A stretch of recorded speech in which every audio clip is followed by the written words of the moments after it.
Bom dia aí as turmas do terceiro ano de Náuticas do SEAGA. Eu sou o comandante Parente, instrutor de vocês aí de prática de manobras PRM1. E dando continuidade à nossa disciplina, a nossa videoaula anterior, que foi a nossa primeira, a gente falou sobre a apresentação da nossa matéria, me apresentei para vocês também, falei um pouco sobre a avaliação da aprendizagem e hoje efetivamente a gente vai dar início aí na primeira unidade da nossa disciplina, a unidade de ensino 1.0.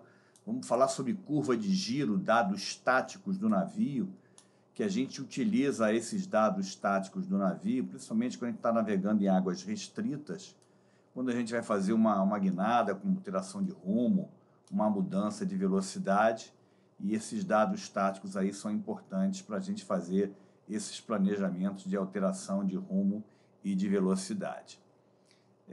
Inicialmente, eu vou passar um vídeo motivacional de 3 minutos para vocês verem aí o que é ship handling.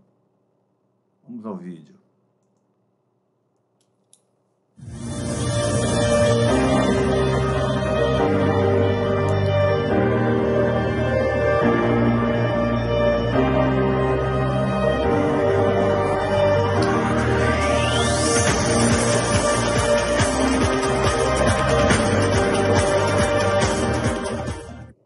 This chapter will provide you with a short introduction to basic ship handling and an elementary understanding of the forces involved.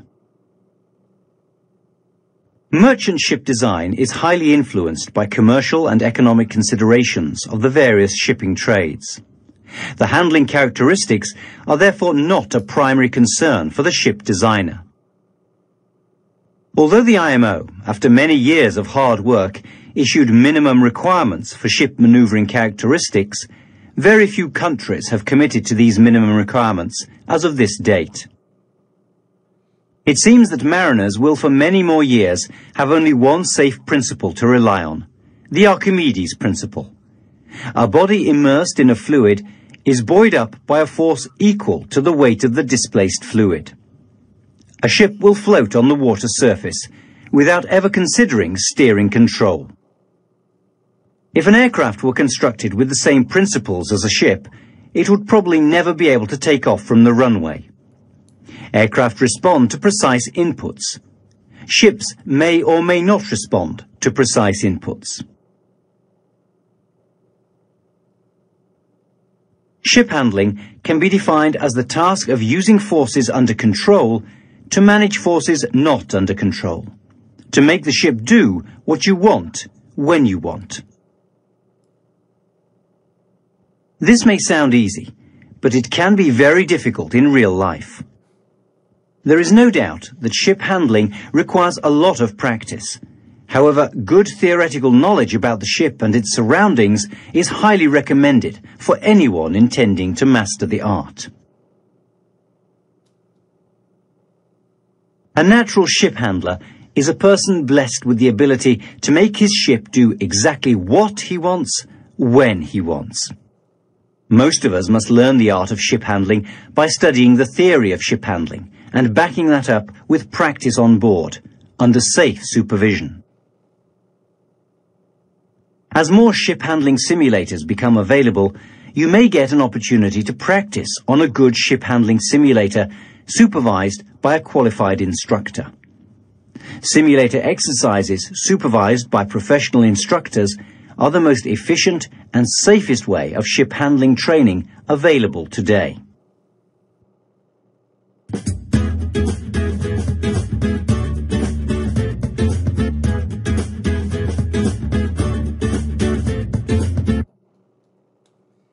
Interessante filme, né, pessoal? Ele fala até ali no final que um bom ship handler, né? É uma pessoa aí abençoada, né? Que faz com que o navio faça o que ele quer na hora que ele quer. Então ele não é um passageiro do navio, ele tem o total controle do navio. Vamos lá, passando agora para o objetivo geral da nossa disciplina, né? Então é proporcionar a vocês, alunos, um conhecimento sobre o comportamento hidrodinâmico da embarcação, as técnicas, os procedimentos de manobra que serão executados sob circunstâncias especiais de vento, corrente, águas rasas, águas confinadas e intempéries de mau tempo, bem como interagindo com outros navios ou outros rebocadores. Então, isso aí é o objetivo geral da nossa disciplina que a gente espera ao final. Essas aí são as nossas unidades de ensino que eu já apresentei na minha aula de apresentação da disciplina. A gente está aqui hoje na unidade de ensino 4.0, curva de giro, 4 horas aulas. A avaliação também a gente já falou. Eu coloquei aqui essa avaliação porque eu volto a falar de um trabalho em grupo, que se a gente tiver tempo de realizar isso com a volta das aulas presenciais, eu pretendo colocar em prática esse trabalho em grupo, dividindo vocês aí pelos 6 primeiros temas das 6 primeiras unidades de ensino. Então tá aqui, a ideia é exatamente essa, dividir em 6 alunos, correção em 6 grupos, cada grupo com 4 ou 5 alunos, e aí eu alocaria aí de 2 a 3 aulas para que esses grupos aí, 2 grupos por dia, fizessem essa apresentação. Aí são os temas da primeira unidade de ensino, curva de giro. Eu vou passar rápido sobre isso, pessoal, depois a gente vai ver em cada unidade todos esses temas, né? A gente vai descrever essas curvas de dados táticos. Vamos falar de como parar o navio, crash stop, são manobras que a gente pode fazer, a gente vai estudar cada uma delas, crash stop, rudder cycling. Vamos para a terceira unidade de ensino e a quarta, que são muito correlatas. A gente vai ver a estabilidade, se o navio é direcionalmente estável ou se ele é direcionalmente instável. Vamos ver a estabilidade direcional, a estabilidade posicional e algumas curvas que a gente utiliza, curva de pull-out, curva em Z, algumas curvas que a gente utiliza para dizer se esse nosso navio é estável ou instável. A unidade número 5, uma unidade também bastante interessante, a gente vai falar de squat, de águas e efeito de águas rasas. E, finalmente, a 6ª unidade, a gente vai falar de interação, seja do nosso navio com o fundo, com o banco, com o canal, com outros navios e com o rebocador. Vamos falar sobre o evento de bank cushion e bank suction. E nessa 6ª unidade, a gente fecharia aí esses trabalhos em grupo e fecharíamos também a matéria da primeira P1, que vai acontecer entre a unidade de ensino 6 e 7. Referência bibliográfica também eu já apresentei para vocês, vou passar aqui direto. Está aqui o nosso Ship Handler for the Marine, que a gente vai usar bastante, o Arte Naval. O PNA, que também são 3 capítulos importantes que a gente utiliza, e aqui o livro do comandante Migas, Navegação, Ciência e Arte. Bem, vamos dar uma olhadinha nesse navio, pessoal. Vamos lá, o que vocês pensam aí? Quais são as forças que estão atuando nesse navio? Quantas forças a gente tem atuando nesse navio aí, com esse estado do mar, com máquinas adiante, né? Normalmente a gente vai se referir aqui ao navio com a característica de um eixo, passo fixo, rotação à direita. Então, quais seriam aí as forças que estão atuando aí sobre esse navio? Eu me atreveria a dizer que pelo menos a gente tem umas 10 a 12 forças aí atuando nessa linha longitudinal e nessa linha transversal do navio. Algumas dessas forças a gente tem controle. E algumas dessas forças a gente não tem controle. A gente vai usar exatamente essas forças que a gente tem controle para suplantar essas forças que a gente não tem controle e fazer com que esse navio faça o que a gente quer e não o que essas forças que a gente não tem controle vão levar a que esse navio faça. Então vamos lá. Quais são os parâmetros? Vamos parar para pensar, pessoal. Quais são os parâmetros controláveis que a gente tem nesse navio? Vamos dar um tempinho aí de alguns segundos para vocês pensarem. O que eu controlo desse navio? Né? Vamos lá. Controlo o meu propulsor, a minha máquina. E quando eu falo aí propulsor, pode ser um bow thruster, um stern thruster, um azimutal, mas normalmente a gente vai falar aí do nosso bom e velho hélice que fica lá na popa girando, normalmente rotação para a direita. Tem o meu leme, que eu vou utilizar para guinar o meu navio para boreste, ou guinar o meu navio para bombordo. Normalmente eu tenho o design do meu casco, normalmente é um casco simétrico. A gente tem um casco simétrico que vai gerar uma hidrodinâmica dessa água, da resistência da água no meu casco. Eu tenho os meus ferros, posso até ter um ferro de popa, e tenho as minhas amarras. Então eu tenho controle sobre a hora que eu vou lançar esse ferro, a quantidade de amarras. Quando eu estiver atracando ou desatracando, eu tenho as minhas espias, que eu posso passar essas espias para o cais, encapelar num cabeço e usar com um cabrestante a bordo, fazendo uma força para um determinado ponto que eu queira girar o meu navio ou aproximar do cais ou afastar do cais. Tenho também a possibilidade de usar um rebocador, passar um cabo de reboque para um rebocador, seja na proa, seja na popa, ou combinar com 2, 3, 4 rebocadores e utilizar esses rebocadores. Posso ainda ter o controle, claro, demora mais, né? Mudar o calado de um navio, mudar o trim, mudar a banda, eu vou ter que fazer uma manobra de peso, uma manobra de aguada, uma manobra de óleo, mas eu tenho também controle para mudar o meu calado, mudar o meu trim, mudar a banda do meu navio.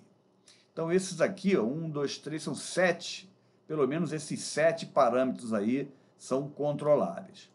E quais são os parâmetros que eu não tenho controle, que vão gerar forças normalmente indesejáveis sobre o meu navio, que podem tirar ele daquela derrota que eu quero navegar?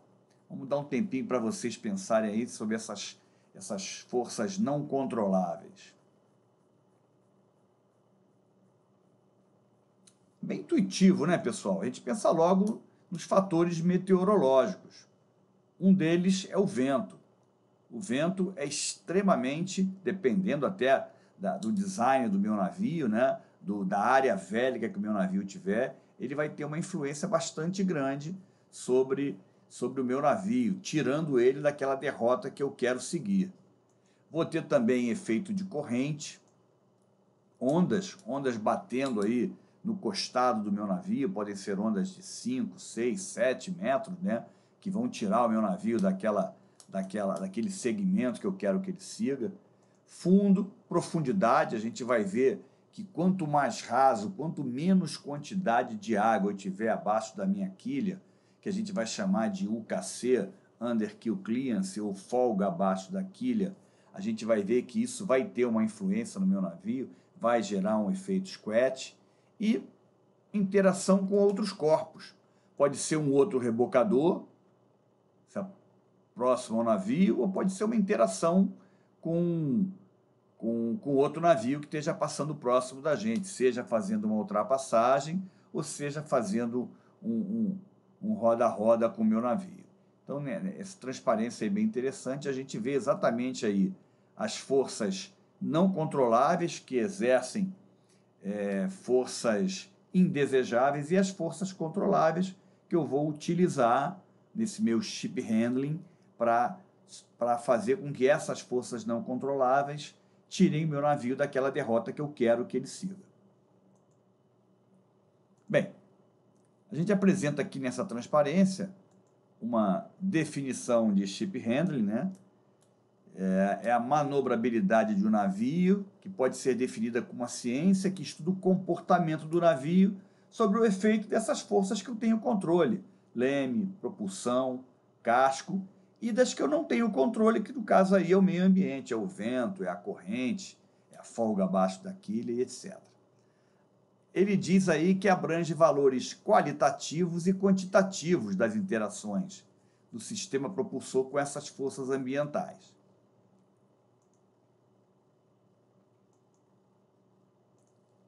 São propriedades evolutivas de cada navio vai ter essas propriedades evolutivas e devem ser determinadas a bordo. A gente vai falar sobre aí as curvas de diâmetro tático.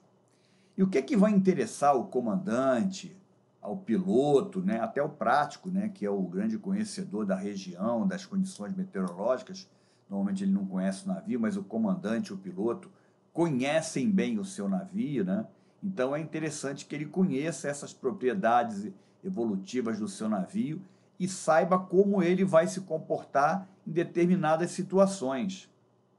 E ele diz aí o seguinte: a gente jamais deve tentar obrigá-lo a manobrar de maneira diferente do que ele já manobra. Então, em outras palavras, a gente deve estudar essas qualidades de manobra do navio. Pode ser um navio estável, um navio instável, um navio que guina com mais facilidade, um navio queixo duro, que tem uma dificuldade de guinar, e procurar manobrar esse navio de acordo com a tendência do navio, não com as nossas tendências. Bem, a gente vai falar um pouquinho agora sobre efeito do nosso propulsor, né, do nosso hélice, efeito do nosso leme e efeito até das pás do hélice. A gente vê aqui, deixa eu botar aqui um apontador a laser, né? A gente vê aqui, ó, qual é o caminho que a água percorre depois que ela passa pelo eixo, pelo nosso propulsor, né? Ele faz essa helicoidal e tende para ré.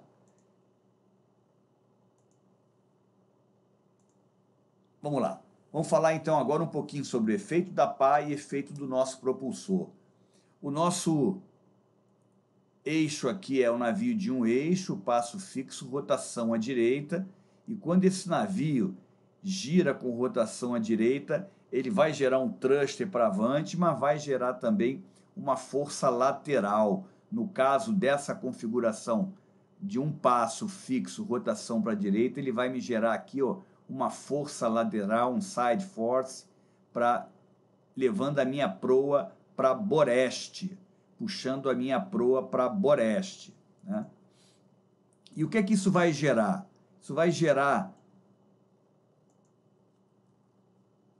aqui no nosso pivot point, né, que o navio tenda a jogar a proa para bombordo levemente e puxar a nossa popa para boreste.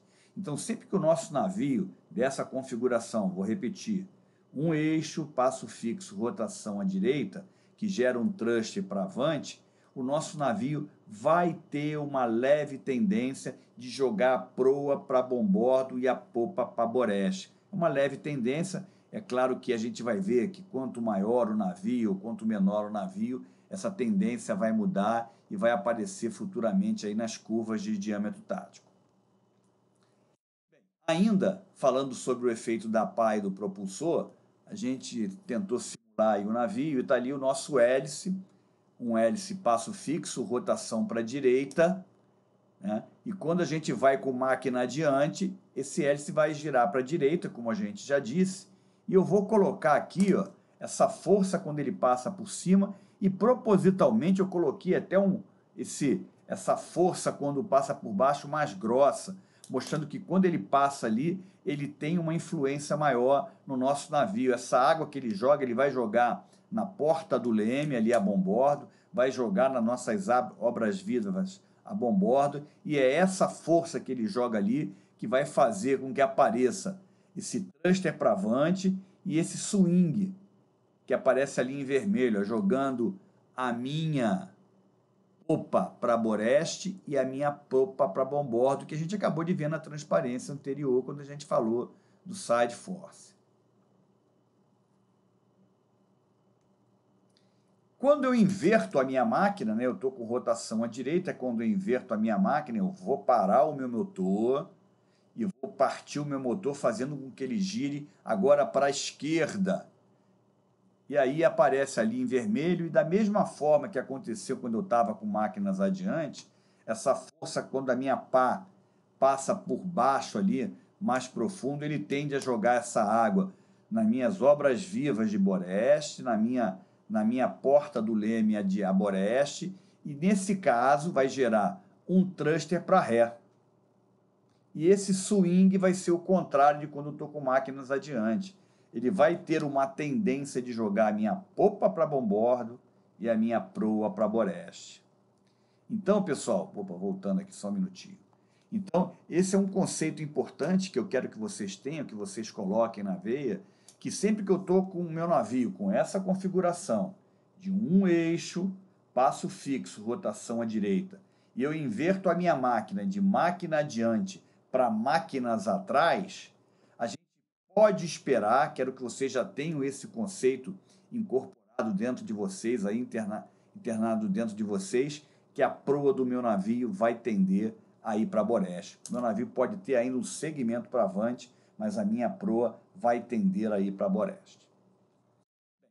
Passando aqui essa próxima transparência, nessa transparência a gente vai verificar aí o que é que acontece quando eu deflexiono meu leme, ou seja, eu estou com máquina adiante,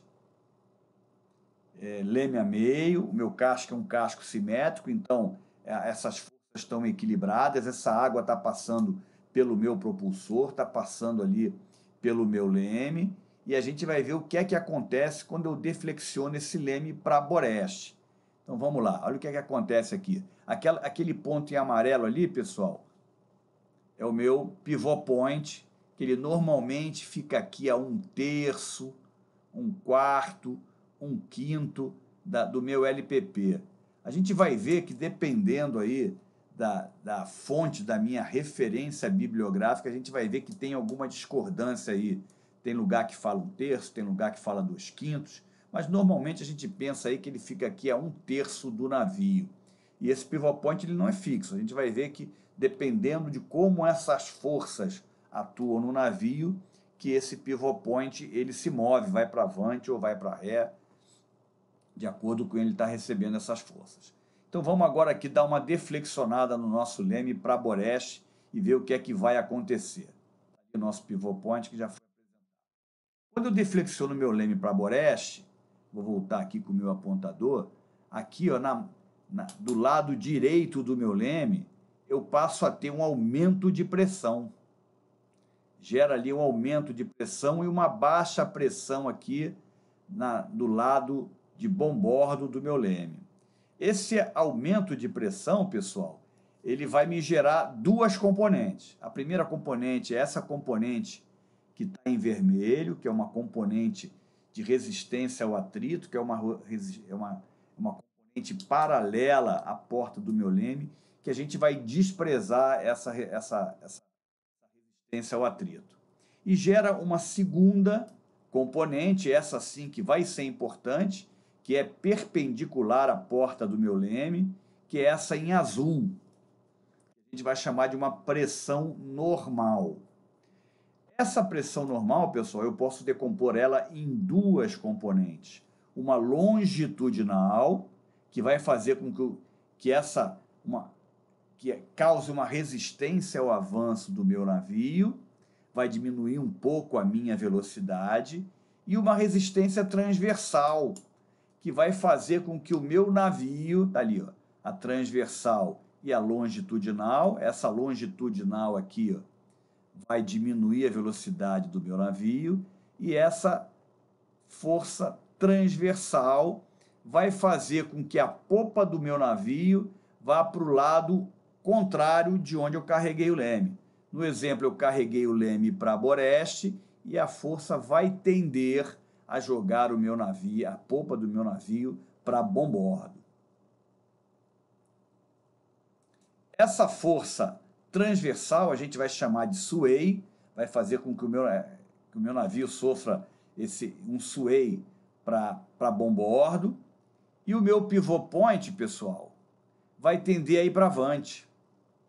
E lá avante, a gente vai ter um momento que é um ió, vai fazer com que o meu navio comece a guinar para Boreste e tendo uma força de sway jogando o meu navio para bombordo.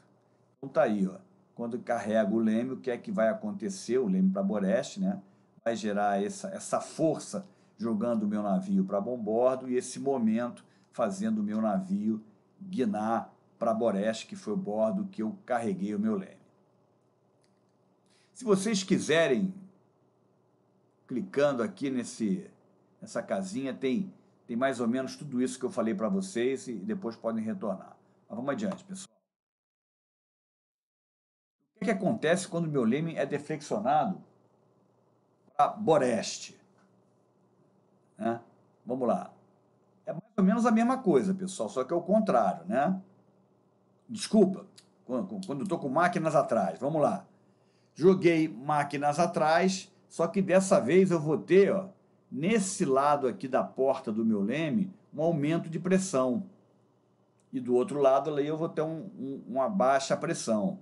Então vai aparecer essa componente aqui paralela à porta do meu leme, que vai ser de atrito, que vai ser desprezível, e vai aparecer uma força normal ali, 90 graus, ao leme do meu navio, que eu posso decompor em duas. Então, uma longitudinal, que vai se opor aí à diminuição da velocidade quando o navio está dando máquinas atrás, e uma força vai puxar o meu pivô point mais para ré, vai trazer ele mais para perto da minha popa, e vai gerar uma força transversal, que nesse caso, se eu carreguei o leme para boreste, ele vai fazer com que a minha proa, que a minha popa vá para boreste, e que a gente tenha então um sway jogando o meu navio para a direita e um IO que vai fazer com que a minha proa vá para bombordo. Deixa eu ver se tem mais alguma coisa. Não. Vamos lá, pessoal. Vou falar um pouquinho agora de mudança de rumo e velocidade. A gente, intuitivamente, principalmente quando a gente está falando de navegação oceânica ou navegação costeira, quando a gente muda uma velocidade ou quando a gente guia no navio, né, a gente chega na carta náutica e a gente tem a sensação que o navio mudou aquela velocidade instantaneamente. Eu fui de 10 para 15 nós instantaneamente, eu guinei de 0,50 para 0,90 instantaneamente. É claro que isso não acontece assim, pessoal. A gente tem um tempo aí para reduzir ou aumentar a velocidade e um tempo para o meu navio guinar esses 50 graus, os 40 graus, seja para boreste ou seja para bombordo. E isso leva um determinado tempo, né? E o navio vai percorrer uma determinada distância. Então é importante que a gente saiba que distância é essa que o navio vai percorrer até que ele assuma esse novo rumo ou até que ele assuma essa nova velocidade que a gente quer que ele desenvolva. Então, esse tempo e essa distância, ela é determinada, né, dependendo das características do navio. Então, a gente vê aí até nessas duas fotos aí, é claro que essa corveta, né, e esse bull carrier aí vão ter características de manobras diferentes, né? Até por terem sistemas de máquinas e de leme diferentes. Então, cada navio desse vai ter os seus dados táticos, que a gente vai levantar esses dados táticos. Normalmente, quando o navio faz as suas provas de mar, ele levanta todos esses dados táticos para as determinadas velocidades e para os ângulos de leme, e a gente usa essas curvas de giros, esses dados táticos do navio, quando a gente vai fazer essas alterações aí de rumo e de velocidade, principalmente quando a gente está fazendo uma navegação em águas restritas. Aí, ó, em águas restritas, claro, eu estou mais suscetível aí a perigos, vou estar navegando próximos de perigos, de boias, de alto fundo, de uma margem. Então é importante que a gente tenha e leve em consideração esses dados táticos do navio quando eu vou fazer um planejamento, seja um passage plane de entrada ou de saída de porto, ou quando eu vou executar uma determinada guinada, uma alteração de velocidade, principalmente em águas restritas. Bem, pessoal, vamos partir agora aqui para a nossa unidade 1.0, né? Eu vou fazer um break aqui e vou continuar numa outra videoaula, que eu estou tentando fazer as videoaulas aí, todas elas em 30 minutos, e eu retorno então na próxima aí nessa unidade de curva de giro, já apresentando as referências. Obrigado então, pessoal.